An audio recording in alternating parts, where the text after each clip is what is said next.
الحمد للہ رب العالمین والصلاة والسلام علی سید المرسلین اما بعد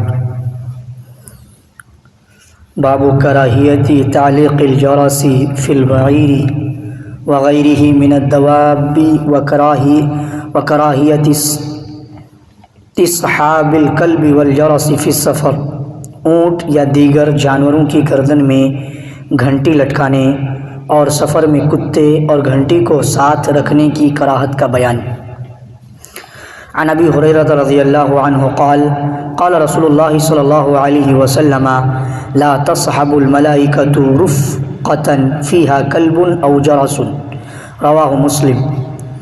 حضرت ابو ہریرہ رضی اللہ تعالیٰ عنہ سے روایت ہے، رسول اللہ صلی اللہ علیہ وسلم نے فرمایا، فرشتے اس قافلے کے ساتھ نہیں ہوتے جس میں کوئی کتا یا گھنٹی ہو۔ صحیح مسلم کتاب اللباس والزینہ، باب کراہیت الکلب والجرس فی السفر۔ کتے سے مراد وہی کتا ہے جس کے رکھنے کی اجازت نہیں ہے، ورنہ شکاری کتا یا حفاظتی کتا ساتھ ہو تو اس کا یہ حکم نہیں ہے۔ فرشتوں سے مراد رحمت کے فرشتے ہیں، ورنہ انسانوں کی حفاظت پر مامور فرشتے تو ہر وقت ساتھ رہتے ہیں۔ گھنٹی سے مراد ہر وہ چیز ہے جو جانور کی گردن میں لٹکا دی جائے تو حرکت کے ساتھ آواز ہوتی رہے۔ وعنہ ان النبی صلی اللہ علیہ وسلم قال الجرس مزامیر الشیطان، رواہ مسلم۔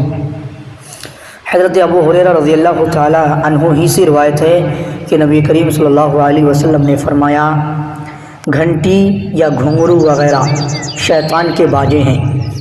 صحیح مسلم کتاب اللباس والزینہ، باب کراہیت الکلب والجرس فی السفر۔ مزامیر مزمار کی جمع ہے۔ مزمار گانے بجانے کے آلے کو کہتے ہیں۔ اس میں باجا بانسری ساز و مضراب اور گانے بجانے اور موسیقی میوزک کے دیگر آلات شامل ہیں۔ یہ سب شیطان کے باجے ہیں جن کے ذریعے سے وہ لوگوں کو گمراہ کرتا ہے۔ آج کل یہ شیطانی باجا اتنا عام ہو گیا کہ اللہ کی پناہ۔ علاوہ ازیں لوگوں کی فطرتیں اتنی مسخ ہو گئی ہیں کہ وہ کہتے ہیں کہ موسیقی روح کی غذا ہے، نعوذ باللہ۔